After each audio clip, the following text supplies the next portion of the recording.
You know, if you watch MSNBC, if you watch CNN, they don't seem to care how many people you were responsible for killing in Iraq or Yemen or Afghanistan or Libya, as long as you go on their air and you say you hate Donald Trump. So that's your Trump card, right? Go in, say, I don't like Trump, and they let you get away with anything. Anything in your past, anything in your future, anything you've done, anything you may do. And damn it to hell, man, there's something uncomfortable. There's something uncomfortably opportunistic about that. It's like watching shows on MSNBC like Morning Joe, where they bow down to John Bolton. John fucking Bolton. Simply because he turned on Trump. I guess that's all it takes. It doesn't matter that he's a hawk, and there doesn't seem to be a country in the world that he doesn't think we should invade. Here's Bolton, though, talking Trump.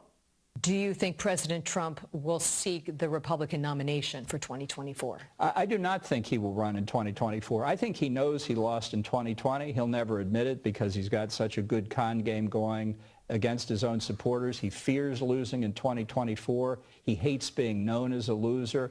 He'll talk about it incessantly. He may even announce he's running, but when it comes right down to it, he won't run. So there's Bolton. He writes a book about Trump saying Trump's a jerk. And all of a sudden, everybody's inviting him to talk. And none of them ask him about the fiasco that was Iraq or Afghanistan or any of the other wars that he's gotten us into. Here's another one, Bill Kristol. There's no one more responsible for the disaster that is Iraq than this guy.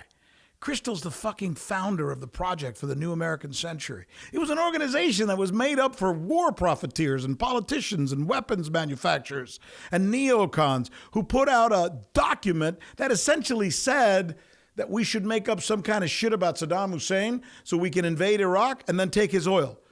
No, I know. Those are not the words in the actual document, but go ahead, find the document, read it, and you'll see that I'm really not that far off. Trust me. It might as well have been the words. And that guy, that William Kristol, he's now a favorite of the MSNBC crowd and is incredulously laughable to think of that. That here's Bill Kristol on MSNBC whenever he wants to go, and they treat him like he is a genius. Why? Well, because he's giving them what they want. And here it is.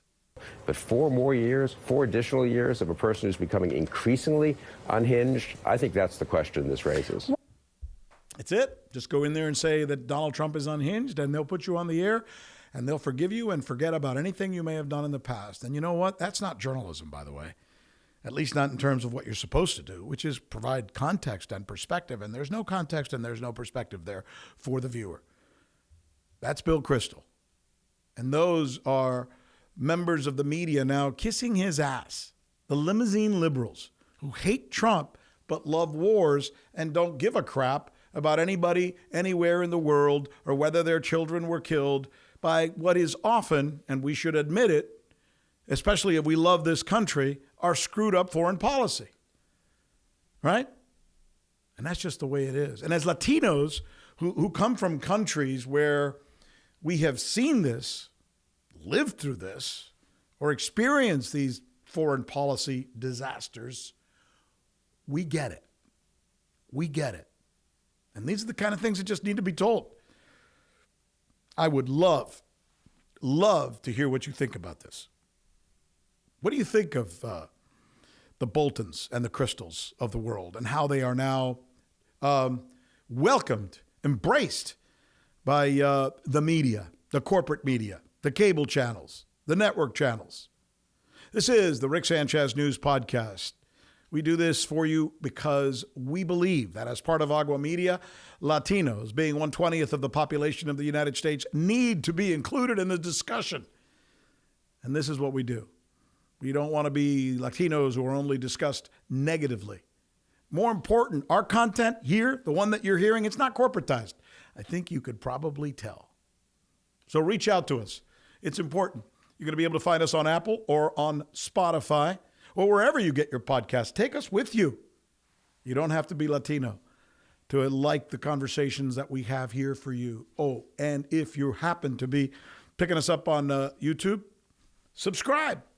We'll be looking for you. Ándale.